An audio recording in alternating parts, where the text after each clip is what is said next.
갈라디아서 5장 1절로 12절까지는 연결되어지는 그런 부분들인데, 자, 갈라디아서의 주제가 이 신칭의라, 믿음으로 말미암아 구원을 받는다 하는 교리적인 주제가 있다면, 전체적인 주제를 요약하는 한 단어로 말하면 지난 주일날 말씀드렸던 자유, 갈라디아서 5장 1절입니다.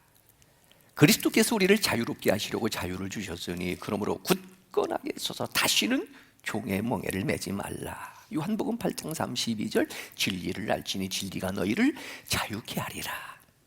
여러분, 자유자로 지금 인생을 살아가는가? 자유자로 지금 교회 생활을 하는가? 자유자로 지금 예배를 드리고 있는가? 아니면 내가 그래도 요 정도는 해야 구원받을 수 있지, 내가 그래도 요 정도는 해야 사람들에게 인정받을 수 있지, 뭔가 하나님 앞에서 구원받기 위하여, 의롭다함을 받기 위하여, 잘 보이기 위하여 몸부림치는 어떤 부담감들, 만약에 그렇다면 얘는 율법주의라, 종의 멍에라.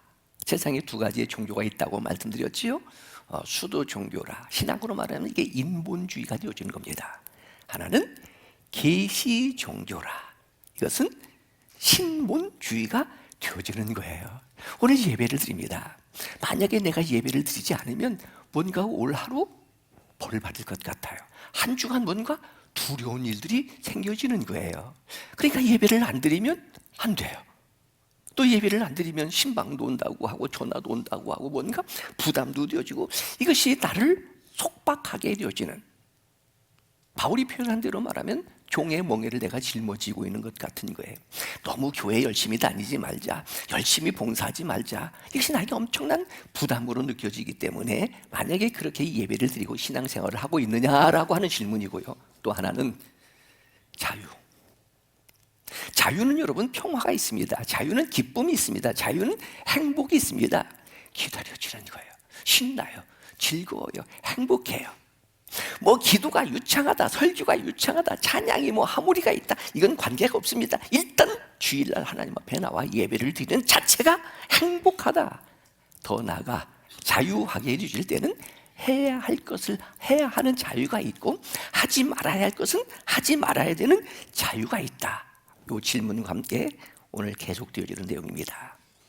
당시 갈라디아 지역의 율법주의자들이 율법을 지켜야 구원을 받는다, 대표적으로 할례를 받아야 구원을 받는다라고 하는 유대교 율법주의자들, 여러분 사실은요, 지금도 끊임없이 지상교회에 대한 세상의 지적이 바로 그겁니다. 왜 교회가 그러느냐고, 왜 예수 믿는 사람이 그러느냐고. 그러면 저는 이렇게 질문해보고 싶어요. 니들이 교회는 다녀봤어? 니들이 예수는 믿어봤어? 조금 더, 니들이 복음이 뭔 줄은 알아? 이렇게 묻고 싶은데, 세상 사람들은요, 우리를 행위로 판단하는 겁니다. 그런데 의의는 없나니 하나도 없어요. 지금 이렇게 하나님 앞에 나와 예배를 드리는 이 모습이 거룩하고 참 천사 같은 모습이지만은, 우리 기도할 때마다 알고 지은 죄, 모르고 지은 죄, 하나님 말씀 잊고 마음대로 세상을 산 죄를 하나님 앞에 회개하고 기도하면서 또 이렇게 예배를 드리는 우리의 모습이 만약에 행위적 측면에서 보게 되어지면 하나님 앞에 예배 드릴 수 있겠느냐 하는 거예요. 바꿔 말하면 뻔뻔하다. 그런데 뻔뻔해도 괜찮습니다. 아무렇게나 살아도 된다는 말은 아니에요. 그래도 우리 하나님 앞에서 믿음으로 살려고 선한 싸움 싸고 다우려갈 길 마치고 믿음 지키려고 몸부림치는 그런 모습은 있지만, 그렇게 된다고 해서 내가 내 스스로에 대해 신앙에 대한 만족감이 있느냐 하는 거예요. 동시에 내가 그렇게 몸부림치면서 하나님 앞에 기도하는데 하나님은 나를 그렇게 축복해 주시느냐 이거예요. 그것을 자꾸 근거로 해서 행위로 사람을 판단하고 교회를 평가하는 이 세상이 마치 이때 당시에 교회에 대한 도전이 지금도 계속되어지고 있다. 지난 시간에 말씀드렸습니다. 율법주의자들의 무서운 경고, 만약에 그렇게 구원받게 되어지고 그렇게 의롭다함을 받게 되어진다면 그리스도인에게서 끊어지고 은혜에서 떨어진 자들이라. 그래서 교회는 뭐 하는 곳이라고요? 은혜가 있는 곳이라. 예수 믿는 사람들은요, 뭐 받은 사람들이라고요? 은혜 받은 사람들이라. 최고의 은혜가 뭐예요? 구원의 은혜, 죄 용서의 은혜.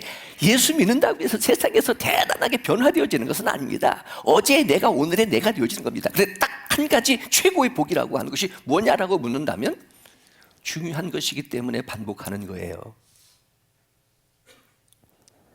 신분이 변화되어집니다. 종의 자녀에서, 마귀의 자녀에서 예수 믿음으로 하나님의 자녀가 되어집니다. 의인이 되어지는 겁니다. 이것이 최고의 복 중의 복이라. 갈라디아서의 주제가 이신칭이라고 말씀드렸습니다. 믿음으로 의롭다함을 받는다는 것. 그런데 갈라디아서 5장 1절 우리가 지난 시간에 보았던 것처럼 그리스도께서 우리를 자유롭게 하시려고 자유를 주신 그 자유는 freedom is not free, 공짜가 아니다. 여러분 오늘 이렇게 마음껏 하나님을 예배할 수 있는 이 자유 대한민국 공짜 아닙니다. 치른 피의 대가, 희생의 대가가 있어 오늘 우리의 이런 자유와 평화를 누릴 수 있는 것처럼 신앙적 측면에서 오늘 죄로부터의 자유, 죄 용서를 위해서 예수님이 인간의 몸을 입고 이 땅에 오셔서 십자가에 못 박혀 죽으시고 피 흘리신 대가, 그 예수를 믿으면 내가 뭐 하는 거예요? 의롭다함을 받게 되어지는 거예요. 구원을 받게 되어지는 거예요. 그 죄값을 치르기 위해서 내가 어떤 행위를, 내가 어떤 업적을, 내가 어떤 공로를 아무 의미 없습니다.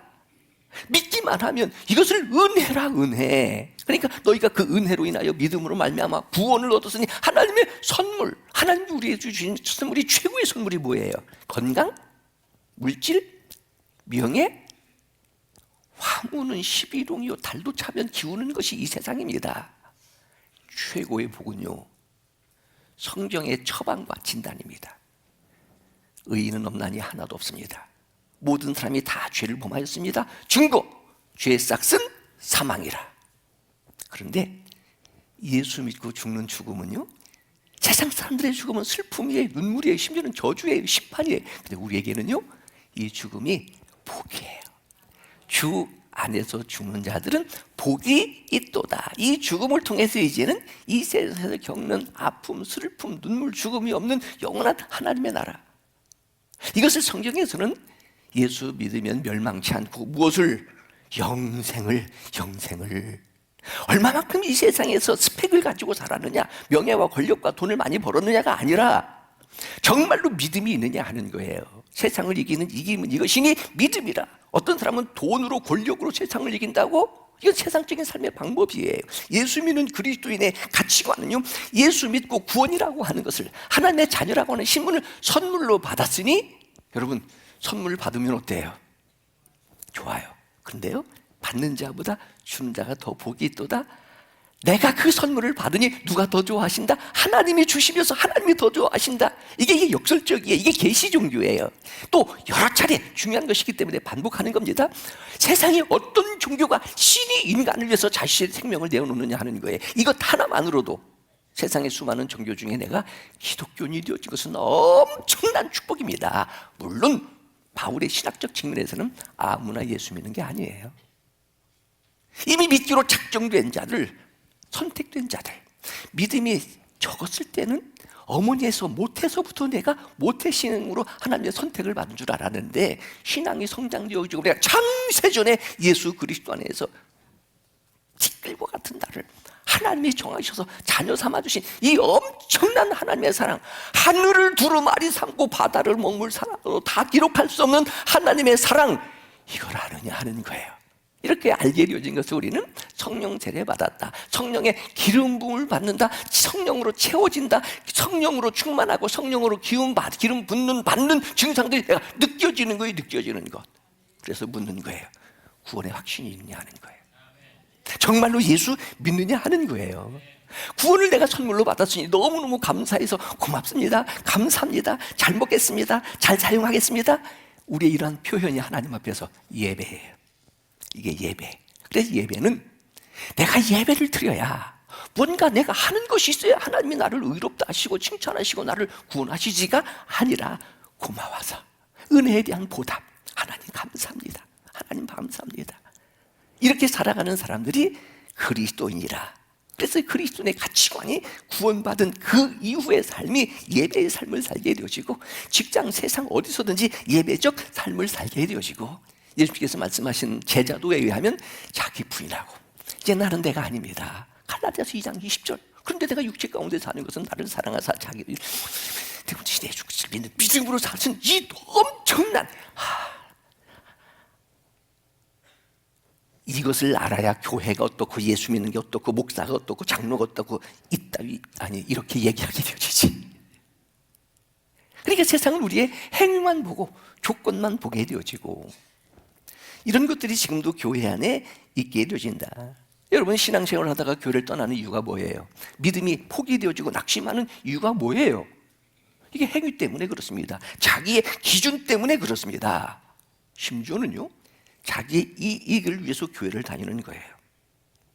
나는 이 정도 신앙생활인데 장로가, 목사가, 권사가 오래된 사람이 신앙생활이 저렇게밖에 못해? 라고 하는 것에 대한 정죄하는 마음이 실망하게 되어지는 거예요. 갈라디아서 교회의 당시의 상황이 지금도 사실은 재현되어지고 있다. 세대가 바뀌고 나라가 바뀌고 바뀌어져도 살아계신 하나님의 말씀으로 이 시대를 진단하게 되어지는 겁니다. 지난 시간에 이어지는 내용이에요. 진리 안에서의 자유. 진리를 알지니 진리가 너희를 자유케 하리라. 근데 오늘 본문에서 성경 전체적인 갈라디아서의 주제를 요약하면 자유라고 말씀드렸고, 근데 이 말씀을 또 기록하는 이유가 무엇일까? 자유를 잃어버린 자유인들, 이제 율법의 종로로 타게 되어지는 거예요. 이 말씀의 배경은 갈라디아서 4장, 다시 한번 기억해 보게 되어지면 믿음의 조상 아브라함에게는 두 아들이 있었습니다. 첫째 아들의 이름이 이스마엘이라. 이스마엘의 어머니는 누구냐면은 사라의 몸종 하갈이었습니다. 육체를 따라 이스마엘을 낳았는데, 이것이 출애굽한 이스라엘 백성들이 시내산에서 하나님으로부터 율법을 받았던 첫째 언약이라 율법을 그렇게 설명하고 있고, 둘째 아들이 있어요. 아브라함의 아내 사라로부터 약속을 받고 자유하는 자의 여자에게서 하나님의 약속에 따라 태어난 아들 누구? 이삭. 이것이 둘째 언약인데 복음이라. 바울의 이 독특한 비유법이에요. 율법과 복음과의 관계를 그렇게 설명하고 있는 그런 내용인데, 예수 그리스도 그분께서 이제는 율법의 완성으로 이 세상에 오셔서 그분이 제사장이 되시고 제물이 되시면서 십자가에서 못 박혀 죽으신 대속의 사건. 근데 만약에 율법으로 구원을 받는다 하게 되어진다면 예수님과 아무런 상관이 없게 되어진다. 그냥 유대교가 되어지는 거예요. 예수님이 우리를 위해서 십자가를 지셨다고 하는 이 엄청난 구원의 은혜가 할례를 받아야만 구원이고 율법을 지켜야만 되어진다면 이 십자가의 사건, 예수님과 내가 아무런 관계가 없고 무익하게 이루어질 것인 뿐만 아니라 동시에 율법의 전체를 지켜야 될 의무를 가지고 있다. 말씀드렸던 것처럼 무서운 경고는요, 예수님에게서 끊어지고 은혜에서 떨어진다. 여러분, 이 세상에 수많은 교회가 있습니다. 우리 교회도 그 중에 하나인데 저희는 탁월한 교회라고 생각하지는 않습니다. 대단한 교회라고도 생각하지 않습니다. 그냥 보통 교회예요. 세상에서 가지고 있는 모든 문제들을, 특별히 고린도 전후서에 기록되어진 고린도 교회가 가지고 있는 모든 교회의 문제점들을 우리 교회도 다 가지고 있다. 그런데 이런 죄인들이 모여있는 교회에 분파도 있고 갈등도 있고 다툼도 있고 원망도 있지만 뭐가 있다? 하나님의 은혜가 있다. 여러분, 제가 뭐 설교를 유창하게 하는 건 아닙니다. 우리 교회가 뭐 세상에서 우리 지역에서 유명한 교회도 아닙니다. 근데 와서 설교를 듣고 예배를 드리고 서로 심지어는 만나다 보면 뭐해요? 좋아요. 뭔가 끌리는 힘이 있어요. 저는 이것을 매력이라고도 얘기하면서 이게 하나님의 은혜라. 하나님의 영을 내게서 거두지 마옵소서. 그렇게 기도했던 다윗, 신약적 표현으로 말하면 은혜가 떠나면 안 돼요. 오늘도 은혜의 보좌 앞에 어떻게 담대하게 뻔뻔하게 당당하게 예배를 드리는 오늘 우리를 하나님께서는 또 그동안 어떻게 살았느냐, 지금 어떻게 살고 있느냐, 그거 묻지 않으신다.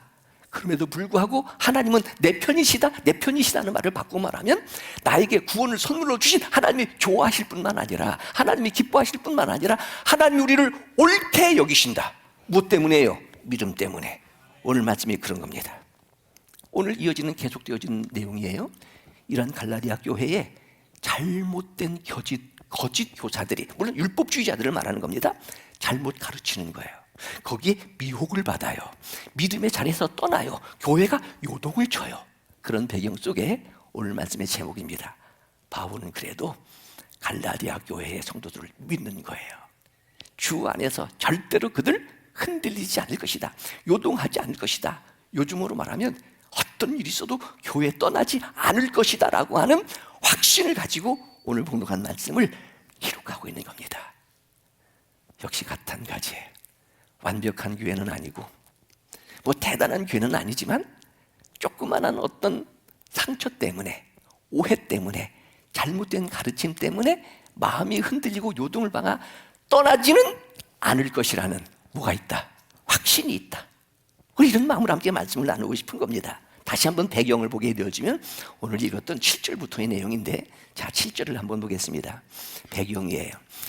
너희가 다름질을 잘 하더니, 바울이 지금 믿음으로 의롭다함을 가르쳤던 이 복음을 들었던 당시 갈라디아 교회 성도들이, 유대인도 있었고요 이방인도 있었던 그 교회의 멤버들이 다름질을 잘하더니 뭐 하는 거예요? 신앙생활 잘한다는 말입니다. 잘하는데 구경꾼으로 하는 것이 아니라 다름질하게 이루어지니까 열정과 열심, 충성과 최선, 일단 이것이 중요하다.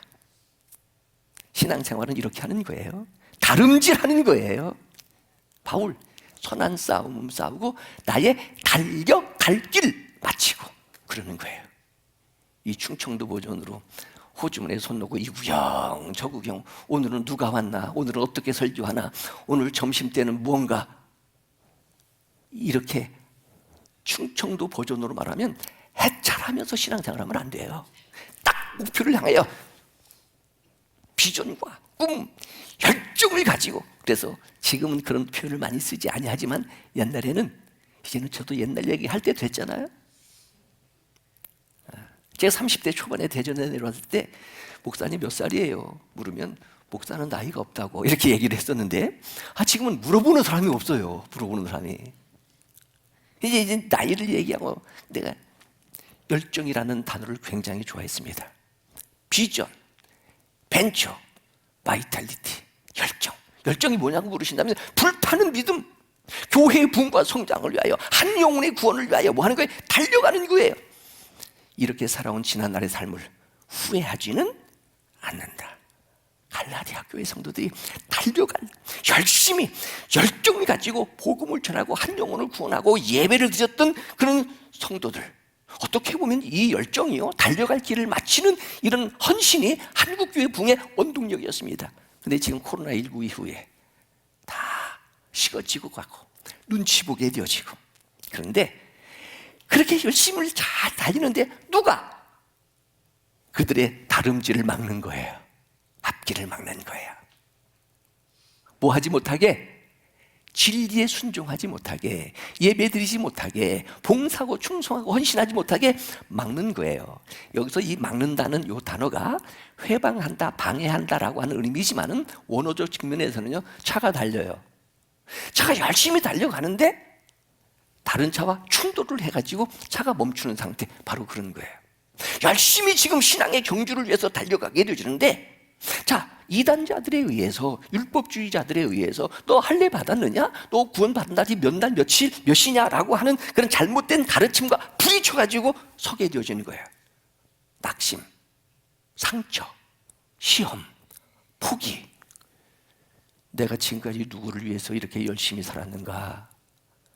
내가 지금 무엇 때문에 누구를 위해서 교회에 나와서 열심히 충성하고 봉사했는가? 교회가 성장되어지는 목사만 좋은 거 아니야? 그래서 내가 이렇게 해야 교인들이 나에게 장로 투표할 때에, 권사 투표할 때 나를 세워주는 건 아니야? 자꾸 사람들로부터 그런 이야기를 듣게 되어지고, 그러니까 충돌되어져서 이제 막혀지는 거예요. 낙심하는 거예요. 그럼에도 불구하고 옳은 길이라고 한다면 그동안 살아왔던 교회 생활을 정면 돌파하라. 포기하지 말아라. 그럼에도 불구하고 이것이 하나님의 뜻이라면, 옳은 길이라면, 남들이 보면 마유의 일지는 모르지만 주님께는 목표를 두고 앞을 향하여 경주하고 달려가는 거예요. 그런데 갈라디아 교회에도 방해자들이 있었고 와서 부딪혀가지고 상처를 주고 충돌시키고 멈추게 하는 사람도 있었던 것처럼 지금도 그러지 않느냐 하는 거예요. 지금 어떻게 살아가고 있느냐 하는 거예요. 어떻게 신앙생활을 하고 있느냐 하는 거예요. 그래서 교회는 구경꾼들이 참 많다. 그런데 그런 자들이 처음부터 대단한 힘을 가지고 있는 것은 아닙니다. 오늘 말씀해 보니까 그들은 뭐라고요? 작은 누룩이라. 작은 누룩이라. 적은 누룩은요, 처음에는 미미합니다. 그런데 이 누룩이 발효가 되어지면은 큰 덩이가 되어지는 거예요. 처음에는 별것 아닌 것 같아요. 그런데 교회 안에서 이런 일들이 자꾸 있게 되어지고 요동하게 되어지고 마음을 흔들어 놓게 되면 교회가 전체적으로 뭐 하는 거예요? 부풀게 되어지는 것처럼 요동을 치게 되어지는 위험성을 지금 경고하고 있다. 그래서 말씀드렸습니다. 열심히 내가 신앙생활을 달려가듯 하고 있다면 더 겸손하라. 남이 그러지 못하면 격려하고 위로하라. 장로가 왜 그러는 거예요? 목사가 왜 그러는 거예요? 먼저 믿은 사람이 왜 그러는 거예요? 판단하지 마라. 그리고 상처를 주고 멈추게 하지 말아라. 한 사람의 이 말 한마디가 나중에는 적은 노력이 큰 운동에 퍼지게 되어지면 교회가 요동을 하게 되어지는 거예요. 성도들이 오염하게 되어지는 거예요. 교회가 어지럽게 되어지는 거예요. 너 그렇게 해가지고 구원받은 거 맞아? 너 예수 믿는 거 맞아? 네가 장로가 맞아? 근데 참 이상한 건요, 작은 누린 것 같고 우리를 막는 그런 당시의 율법주의자들의 그 말이 훨씬 달콤합니다. 여러분, 지난 월요일부터 수요일까지 우리 구역장들과 함께 중국 청도에 수련회를 다녀왔습니다. 그 코스 중에 하나가 어느 시장인데 내가 시장의 이름은 잘 모르겠어요. 근데 그 시장에 가는데 그 시장에서 파는 모든 것들은 명품입니다. 난 거기 가면 똥이 있습니다 하길래 아니 왜 똥을 구경하러 가 시장에 했는데 루비똥? 루비똥, 샤넬, 몽물랑 뭐 내 이름도 없는 그런 것들이 쫙 있는데 한마디 하더라고요. 쌉니다. 그런데 가짜입니다. 앞에 진열되어진 것도 있었고요, 아무나 들어가지 못하는 비밀 창고도 있어요. 근데 비밀 창고에 가서 딱 보게 되어지니까 이야, 진짜 샤넬이더라고요. 진짜 몽물랑이고요, 진짜 루이베똥이에요. 배똥이고 정말 똥이고요. 그런데 쌉니다. 조그마한 지갑이 7, 80만 원씩 하는 그런 샤넬 이런 것들이 10,000원, 20,000원, 비싸야 5만 원이에요.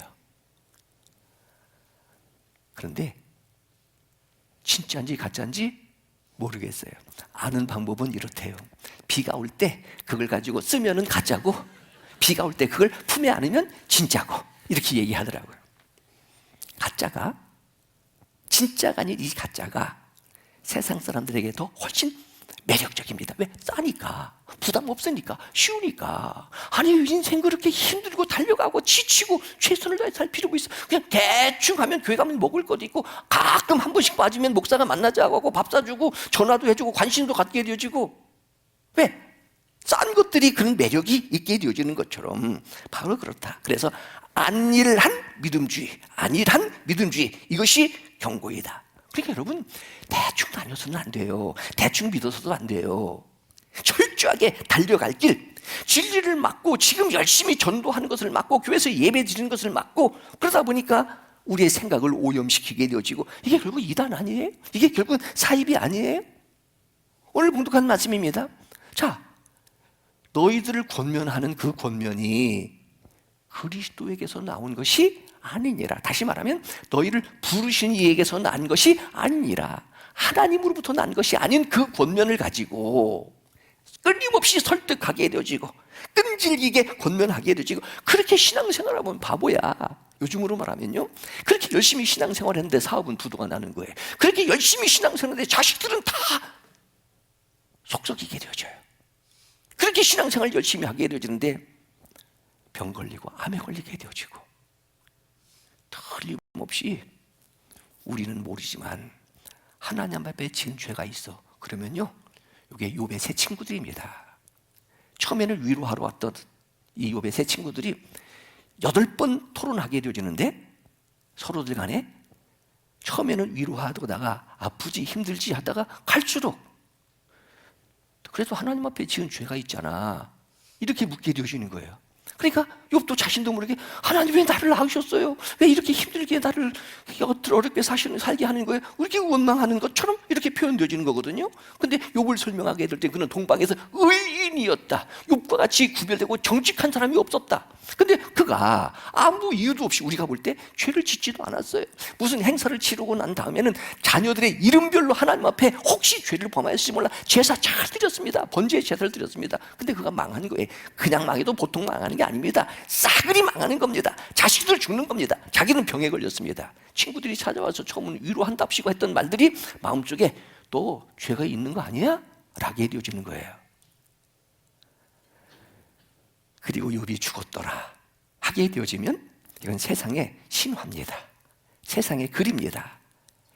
근데 세상의 신화와 세상의 글과 욥과의 차이점이 뭐냐 하게 되어지면 욥기 42장에 보게 되어지면 그러한 친구들을 위해서 욥이 기도해요. 하나님, 입술로 친구들이 함께 하나님을 원망하고 불평했던 것들을 하나님 용서해 주세요. 욥의 중보의 기도로 그 친구들이 용서받고 돌아가게 되십니다. 그리고 욥은요, 우리가 아는 것처럼 잃었던 것 딱 2배씩 받습니다. 2배씩 갚으러 받습니다. 결론이 뭐예요? 신앙생활 달려가듯이 하다가 사업도 망하고 병들고 자식들 다 죽고 친구들이 주변 사람들이 찾아와가지고 너 죄 지었잖아 라고 무시도 당했던 그를 하나님께서 마지막에 그대로 돌려주셨다고 하는 것, 배로 갚아주셨다고 하는 것은 오늘 우리적 편으로 말하면 하나님은 그래도 누구 편이시다? 욥의 편이시다. 갈라디아서로 말하게 되어지면 하나님은 욥 의롭다 인정해 주시는 거예요. 오늘 우리 모습이지 않느냐 하는 거예요. 우리가 혹시 이 세상에서 그렇지 못해도 지금 다행히 이 속마음을 알지 못하니까 다행이고 옷을 입었기 때문에 다행이지, 정말 그냥 전체적으로 말하면 세상에 속한 육신의 정욕과 안목의 정욕과 이생의 자랑을 이 추하고 더럽은 것을 그대로 가지고 내가 인생을 살고 교회 생활을 하고 예배를 드려도 너 왜 그러냐라고 책망하고 저주하시는 것이 아니라 그래도 하나님은 의롭다고 나를 인정해 주시는 그 크신 하나님, 하늘을 두루마리 삼고 바다를 먹물 삼아도 다 기록할 수 없는 그 크신 하나님의 사랑, 이게 기독교예요. 이게 복음이라고 하는 말입니다. 근데 그것도 자꾸 너 지금 지난 시간에 사기쳤잖아, 너 거짓말했잖아, 내 마음속에는 악하고 추한 생각이 그대로 있잖아. 다시 말하면 율법 플러스 행위, 믿음 플러스 율법, 십자가 플러스 할례, 이것이 이런 것들로 성도들을 막는 거예요. 충돌을 시켜서 상처를 받고 교회에서 떠나가게 하게 되어지는 거예요. 그런 얘기들, 그들이 말하는 그 권면, 너희를 부르신 이에게서 난 것이 아니니라. 분별의 영이 중요하다. 아무에게나 배워서는 안 된다. 바울이 디모데에게 말합니다. 내가 누구에게서 배웠는 줄 알지? 그런 거예요. 여러분, 이게 목사의 기대예요. 적어도 영광교회 교인이라고 한다면 이 정도의 신앙룰이 지켜가자. 여러분, 신천지와 같은 이단이 성도들을 미혹하게 될 때 어떻게 했어요? 말하지 말아라. 우리 성경 공부하자. 모든 것을 비유풀이로. 여러분, 거기 보면은 초신자보다도 신앙생활을 어느 정도 했던 사람들에게는 빠져 들어갈 수밖에 없습니다. 그래서 말씀드렸어요. 이상한 비유풀이, 신유풀이, 세상놀이, 이념 가지고 논리 가지고 말 잘하는 사람 조심하라. 바꿔 말하면 그 말이 틀린 말은 아니에요. 지갑은 지갑이에요. 루비통은 루비통이, 샤넬은 샤넬이에요. 근데 이게 가짜예요. 단지 우리가 구별을 하지 못하는데 이게 싸다. 쉽게 신앙생활해라. 뭐 그렇게 힘들고 어렵게 신앙생활을 하느냐. 이제는 교회가 우리를 위해서 뭔가를 해줘야지 내가 왜 교회를 위해서 그렇게 해야 되느냐라고 생각하게 되어진다면 이게 율법적인, 오늘 말하게 되어지면 다른 마음을 품어서 성도들을, 교회를 요동하게 하는 이 요동이라는 이 단어가 선동이라는 말입니다. 그럼 선동은 이념국가에서 하는 그런 내용들이잖아요. 예수님 당시로 말하면 이게 바리새인들이에요. 서기관들이에요. 상대방을 정죄하게 되고 자기의 의로움을 나타나게 되어지는 거예요. 이런 내용 속에서 교회에 누가 뭘 한다고 요동하지 말아라. 마음 흔들리지 말아라. 너무 친하다고 해서 너무 솔직하게 감정을 얘기하지 말아라. 틀린 얘기는 아닌데 은혜가 되지 않잖아요. 틀린 얘기는 아닌데 그것 가지고 교회를 오해하게 되어지잖아요. 상처를 받게 되어지잖아요. 믿음에서 떠나가게 되어지잖아요. 오늘 말씀해 보니까 십자가의 걸림돌이라고 하는 표현이 되어지는 겁니다. 교회붕의 걸림돌이 되어지는 거예요. 우리 디딤돌이 되어야지 십자가의 걸림돌, 예수님의 걸림돌이 되어서야 되겠느냐 하는 거예요. 이런 진단을 지금 하고 있는 겁니다. 하나님에게서 난 것이 아니라 말은 잘하지만은 그것이 은혜가 되지 않는다. 오늘 상황이 이런 상황으로 말하는 겁니다. 그러면서 타협하는 것이 아니구나. 여러분 그렇잖아요. 갈릴레오가 지구가 둥글다고 하는 것 때문에 재판을 받는데 재판받고 나오면서도 그래도 뒤돌아서 했다는 말 있잖아요. 그래도 지구는 돈다. 오직 예수만이라고 말하기에 좀 재미없어요. 좀 뭔가가 좀 쇼크한 것도 좀 있어야 되고 기적이 있어야 되고 죽었다가 살아나는 사람이 있어야 되고 착 들어오게 되면 쉿 하면 쓰러지는 어떤 그런 판타직한 엑스타지한 그 천장들이 있어놔야 하나님의 막 어떤 역사가 있게 되어지는 것 같고 기적이 있는 것 같고 하나님이 살아계신 것 같이 아무 의미 없다. 여러분 예수님이 이 세상에 오셔서 죽은 자를 살려주신 사건은 딱 3사건밖에 없어요. 그 당시 얼마나 많은 사람들이 죽었어요. 기독교의 본질이 뭐냐 하는 거예요. 그래서 옳고 그름을 분별할 수 있는 성령의 충만이 필요하고, 그래서 이제는 갈라디아서 5장 20절로 넘어가게 되어지면 성령 충만한 자에게 는 성령의 열매를 기록하고 있는 것이 바로 그런 거예요. 하나님과의 바른 관계가 중요하다. 사람들로부터 혹시 인정받지 못하고 칭찬받지 못해도 옳은 것이라면 옳은 거예요. 여러분이 어떻게 생각할지는 모르지만 지금까지 교회 부흥, 교회 성장이라는 목표 하나로 여기까지 달려왔어요. 후회하지는 않아요. 만약에 제가 사람들과 타협하고 이렇게 했다면 목사님 은퇴할 때 목사님 누가 지켜주겠어요? 누가 도와주겠어요? 어떻게 보면 지금 그런 한두 사람이 필요한데 지금 없어요. 왜? 걱정 마요. 하나님이 지켜주실 것이니까. 그래서 모든 교회들이하여 목사 입장에서는요 n분의 1입니다. n분의 1. 우리 교회 지금 30년 이상 된 사람들이 수십 명 되어져요. 그들도 교인이고요. 지난주에 등록한 사람도 그 사람도 우리 영광교회 교인이고요. 쉽게 생각하지 말자. 쉽게 판단하지 말자. 지금 내가 하는 이 일이, 이 말이 십자가의 걸림돌이 되어지느냐 하는 거예요. 그런데 이렇게 하면 재미가 없어요. 바울이 말하는 겁니다. 좋다, 할례도 받아야 구원받는다라고 말했다면 내가 핍박받고 미움 받았겠느냐, 이런 이야기였거든요. 이럴 때 바울이 확신을 갖는 겁니다. 바울이 갈라디아 교회의 성도들을 믿어주는 겁니다. 이것이 이제 바울은 신학자이기도 하고 선교사이기도 하고 심지어는 성경 기록자이기도 하고 이방인의 사도이기도 하지만 목회자적 입장에서 그 마음에 대한 전적인 동의, 오늘 말씀의 제목이에요. 교회 안에 여러 가지 미혹들도 있을 수 있다. 다른 마음, 다른 생각으로 내 마음이 요동될 수도 있다. 그러니까 여러분, 우리 말 잘하자고 말씀드렸습니다. 신앙의 유익이 되어지고 교회의 덕이 되어지고 하나님께 영광이 되어지는 말을 하자. 내가 그 말을 들었을 때에 다른 생각이 들어요. 교회가 그래? 목사가 그래? 너무 열심히 하지 말자, 잘하지 말자. 만약에 이런 생각이 되어진다면 이건 뭐예요? 오늘 말씀 속에 첫 번째에 해당되어지는 그런 부류들이라고 하는 겁니다. 그리고 지금까지 열심히 달려갔는데 중간에서 멈칫하고 지금 충돌을 해서 수습하게 되어지는 거예요. 내 앞길을 막는 게 뭐냐 하는 거예요. 제 정면 돌파하자고 말씀드렸습니다. 왜냐하면 내가 하나님의 자녀예요. 거듭난 구원의 확신이 있다면 누가 함께 하십니다? 하나님이 함께 하십니다. 그래서 바울이 갖고 있는 첫 번째 확신이 뭐예요? 하나님의 부르심에 대한 확신. 그들이 하는 권면, 그들이 하는 말은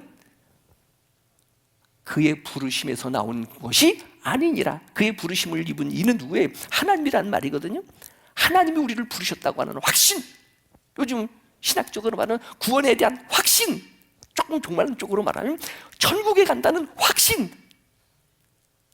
이 확신만 있게 되어진다면 그런 몇 가지의 일들로 마음이 흔들리고 요동되고 하지 아니하게 되어질 것이니 지금 했던 것처럼 에베소 교회에 책망하셨던 첫사랑을 잃어버렸던 그 첫사랑 다시 회가해 그냥 또 직진하자 하는 거예요. 열심을 내자 하는 거예요. 그리고 그렇게 하는 사람들 앞에서 걸림돌이 되지 말자. 하나님의 부르심에 대한 응답이 있자. 이렇게 열심히 신앙생활 잘하고 최선을 다하고 열정을 가지고 교회 섬겼던 것 후회하지 않습니다. 살아보니까 더 좀 잘할 걸, 더 열심히 할 걸, 더 기도할 걸, 더 전도할 걸. 한 가지 더는요, 10절의 말씀입니다. 바울의 확신 중에 하나가, 그래도 갈라디아 교회 성도들은 그런 유혹을 받고 그런 미혹을 받아도 다른 마음 품지 않고 절대로 요동하지 않을 것을 나는 확신한다. 이런 확신. 그런데 이런 마음들이 때에 따라서는 많이 무너지는 때도 있더라고요. 왜냐하면 여러분, 이웃집에서 10년, 20년을 살았는데 이사 가게 되어지면 그리워하고 또 전화라도 하게 되어지고, 참 이상한 건요, 하나님 앞에서 믿음으로 함께 예배드리면서 10년, 20년을 살았는데 별것도 아닌 것 가지고 상처받고 교회를 떠나는 거예요. 신앙생활을 더 잘하기 위해서 좋은 교회로 간다면 아쉽지만 축복하고 기도하는 거예요. 그런데 보편적으로 교회 떠나면 가난한 교인이 되어지는 겁니다. 다른 데서 신앙생활 잘 못하는 거예요. 그래서 얘기했잖아요. 그냥 마음에 맞지 않아도 어차피 지상교회는 다 똑같으니까 그냥 이 교회 다녀라. 한 사람만 상처받고 그렇게 되는데 왜 엉뚱하게 다른 목사 상처 주려고 하느냐. 그냥 내가 감당할 수 있으니까 여기서 우리 신앙생활 하자 하면서 동시에 무슨 확신이 있다고요? 어떤 일이 있어도 떠나지 않을 것이라는 확신. 성령을 따라 출생한 이삭이 자유하는 언약의 자녀가 되어진 것처럼, 이것이 복음이 되어지는 것처럼 세상 사람들이 오해하고 예수 믿어야 별거냐, 안 믿으면 별거냐 하는 거예요. 그 재미없는 것 같고 열심히 일하는 것이 상처가 되고 내가 손해가 되어지는 것 같아도, 근데 오늘 내용을 좀 잘 읽어보면요, 이 목자의 마음인데, 자, 책망은 하는데 절망은 하지 않는다. 경고는 하는데 포기하지는 않는다. 근데 어디에서요? 주 안에서. 주 안에서. 이게 바울의 전문 용어예요. 구원받은 하나님의 자녀들, 교회의 공동체 속에서. 그러니까 지지고 볶아도 우리끼리 이 안에서 지지고 볶는 거예요. 교회 안에 어떤 일들이 있을 때 얘기하는 것이, 여러분, 고지하기라고 하는 게 아닌 겁니다. 한 영혼도 중요하지만 이단으로부터 우리 교회의 성도들을 보호하는 일이 더 중요하기 때문에 그렇게 결정하는 거예요. 그래도 영광교회는 다른 것들마다 복음만큼은 분명하다. 하나님이 함께 하신다. 주 안에서만, 나와 너 사이에 여호와께서 영원히 계시기를 원하노라. 여러분, 믿음 안에서, 교회 안에서, 주 안에서의 관계가 이게 사랑이지, 교회 바깥으로 넘어가게 되는 이 관계는 스캔들입니다. 스캔들, 사건입니다. 그러니까 오늘 한번 구역 모임에서 이 사랑과 교제를 한번 나누어 보자 하는 그런 얘기예요. 마지막으로 한 가지, 어떻게 보면 너무나도 냉정합니다. 단호합니다. 심지어는 거룩한 분노 이렇게까지도 느껴지는데, 오늘 12절이에요. 어지럽게 하는 자들, 두 마음을 품게 하고 사람들을 요동시키게 되어지고 앞길을 막는 어지럽게 하는 자들 스스로 베어버리기를 원하노라. 여러분, 할례를 받을 때에 남자의 생식기의 한 부분을 베어내는 것처럼, 그러면 피 흘려요. 그럼 고통이에요. 그래도 교회를 지키고 성도들의 영혼을 지키고 복음을 지키기 위한 처방, 잘라버려라. 진리는 타협하는 것도 아니다. 그리고 신앙생활은 정이 아니다 라고 말씀을 드렸어요. 바울이 갈라디아 교회 성도들을 책망하고 경고하기는 하지만 포기하지 않습니다. 그리고 그들을 절망하지도 않습니다. 과감하게 교회의 바른 복음을 지키기 위해서, 신앙의 자유를 위해서, 은혜를 위해서, 그리스도께서 주신 자유를 위해서 끊어버리는 것. 자, 오늘 말씀의 정리. 나는 지금 첫째, 잘 달리고 있느냐 하는 거예요. 신앙의 초심, 열정, 뭐 하도록요? 은혜에서 떨어지지 아니하도록. 두 번째, 복음에 혹시 내가 무엇인가를 더하려고 하지 않은가? 그래도 이 정도는 해야 되지. 그래도 내가 장로인데 업적이라도. 아닙니다. 은혜면 됩니다. 세 번째, 십자가의 걸림돌인가? 아니면 십자가의 디딤돌인가? 바울, 대단한 스펙입니다. 그 모든 걸 다 배설물처럼 부득불 자꾸 자랑 한마디 하라고 한다면 오직 십자가 자랑. 근데 요즘은요, 십자가 표시 없는 교회들을 젊은 사람들이 좋아한대요. 근데 우리 교회는요, 십자가가 크게 두 개씩이나 있으니 젊은 사람들이 좋아할 리가 있나? 그래도 교회는 십자가입니다. 세상 사람들이 어리석고 미련하게 보이지만 구원을 얻는 우리에게는 십자가가 하나님의 능력이 되어집니까? 열심히 달리던 경주 끝까지 달리는 것이 이게 진정한 믿음이다. 믿음 위에, 은혜 위에 굳게 서자. 십자가 붙들고 살아가자. 그 안에서 종의 멍에가 아닌 그리스도께서 우리를 자유롭게 하려고 자유를 주신, 자유를 누리며 살아가는 영광의 성도들이 되시기를 축원합니다.